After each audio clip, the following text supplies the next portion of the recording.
जिस्मानी अमराज के लिए हकीम महमूदुल हसन तौहीदी चैनल को सब्सक्राइब कीजिए। बिस्मिल्लाहिर्रहमानिर्रहीम। मोहतरम भाइयों और बहनों, अस्सलाम वालेकुम वरहमतुल्लाहि वबरकातुहू।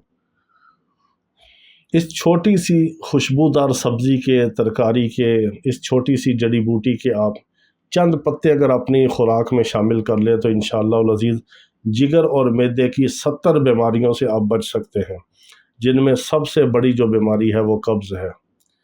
जिगर और मैदे की जितनी भी आजकल की बीमारियां हैं वो सब एसिडिटी की वजह से हैं, तेज़ाबियत की वजह से हैं, मुर्गन ग़ज़ाओं की वजह से हैं, फ़ास्ट फूड की वजह से हैं, जंक फूड की वजह से हैं, तेज़ मिर्च मसालों की वजह से हैं।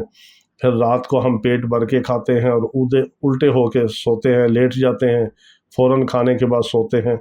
इन वजूहात की वजह से जो है ना, ये सारी वजूहात हैं इनकी ना, कि जो जिगर और मैदे की ख़तरनाक तरीन बीमारियां जो हैं वो जिनका लोग शिकार हो रहे हैं, उसकी बुनियाद सारी ये है, तेज़ाबियत और एसिडिटी। तेज़ाबियत और एसिडिटी होती है ज़्यादा खाना, पेट भर के खाना और जिस्मानी मशक्क़त, चलना फिरना, वॉक ना करना और फ़ौरन सो जाना, या ऊपर से कोल्ड ड्रिंक पीना, ठंडे पानी पीना, ज़्यादा बर्फ़ वाला पानी इस्तेमाल करना, खाने के बाद ठंडी आइसक्रीम खाना। ये सारी तेज़ाबियत जमा होती है तो जिगर और मैदे को ख़राब करके बीमारियां पैदा करती हैं। तो आप इससे अगर निजात चाहते हैं तो आप चंद पत्ते पुदीने के अपनी खुराक और ग़ज़ा में शामिल कर लें।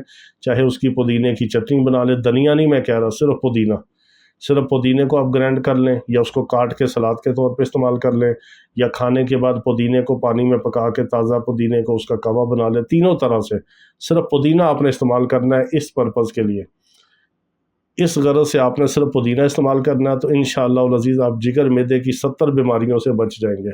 यही हमारा ज़िंदगी का मिशन है। हमारे लिए दुआ कर दें, अल्लाह रब्बुल इज़्ज़त तमाम बीमारों को शिफाए कामिला अजला मुस्तमिला अता फरमाए।